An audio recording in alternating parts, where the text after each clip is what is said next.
Not everyone can make a curried mutton that is finger-licking good and memorable. Sometimes the sauce is just too runny, sometimes it's too peppery, and just flat out doesn't taste good because it's either bitter or unbalanced or not seasoned enough. Let me show you a few tricks to achieving mouth-watering Jamaican curried mutton. Let's get into this.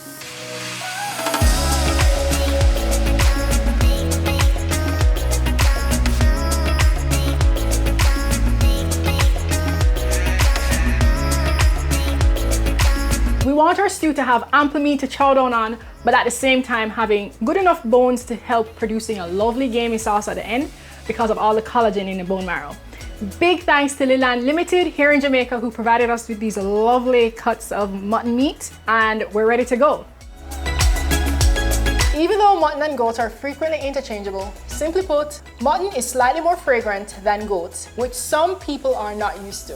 If you want to reduce the aroma of the mutton, trim off some of the fat from the meat and you're good to go. After adding all our spices and seasonings to our mutton, we definitely need to take a few minutes to massage the spices into the flesh so that every single piece has optimal marination overnight. Marinating is a crucial part in achieving a well-seasoned and delicious stew in the end.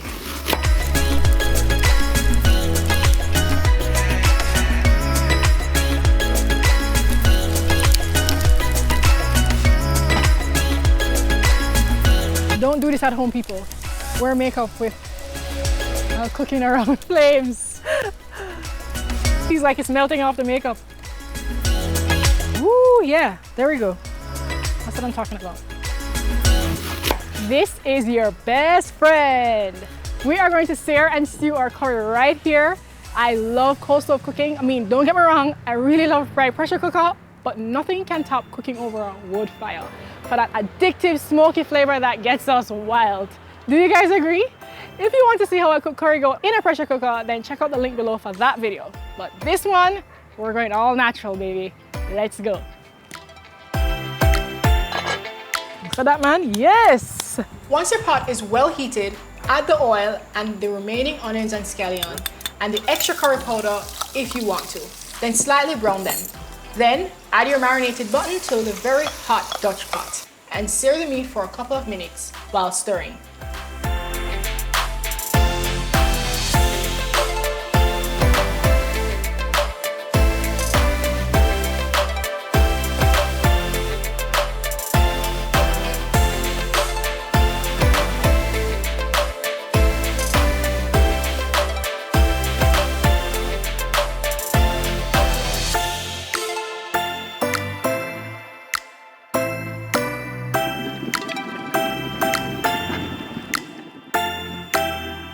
While the pot simmers for about 20 minutes, I'm going to cut up some potatoes and carrots.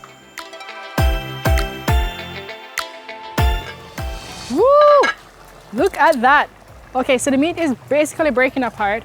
I'm going to go ahead and add my potatoes now.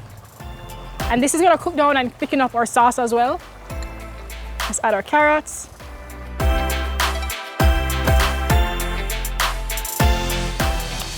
All right, I want to taste the gravy now to see how everything is going, how all the flavors are coming together. Ooh, I can taste the rum, the smoke. Oh my gosh. And it's perfectly salty, guys. It's not too salty, it's not too fresh. This is just where we want it. The potatoes are gonna break down, add some starch to our gravy. So we have that rich potato starch in there. We don't need to add cornstarch. Oh my God, this is perfect. Oh my goodness, I can't say that enough. It's so good. All right, so we're gonna let this simmer for about 50 more minutes and then we're good to go. It's really that simple. Let's cover up and make sure you watch the time and the heat. Woo! Our curry mutton is ready. Oh my gosh, look at that. The sauce is thick, have a nice consistency. Our potatoes have broken down just a little bit to permeate the sauce.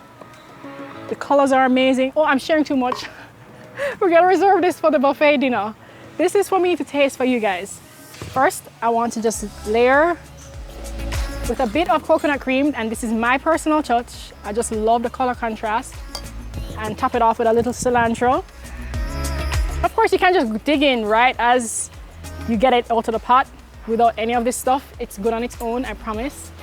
All right, let's see if it's good as I said. This is perfect, beyond perfect. It's like, I can taste the smoke in there right away. It's perfectly salted. The potatoes are succulent. The meat is succulent. Oh, this is orgasmic. I don't even know what else to say. Guys, this is a 10 out of 10. Definitely try this recipe, especially over your coal stove, and you won't regret it. So curry mutton pairs perfectly with ham to make the festive spread. So check out my ham series for sure. I've got baked ham and a ham-based quiche and Jamaican's legendary pepper pot soup using the ham bone as the broth. Remember to share, like this video, and subscribe so that this amazingness can spread everywhere. Oh, this is so good.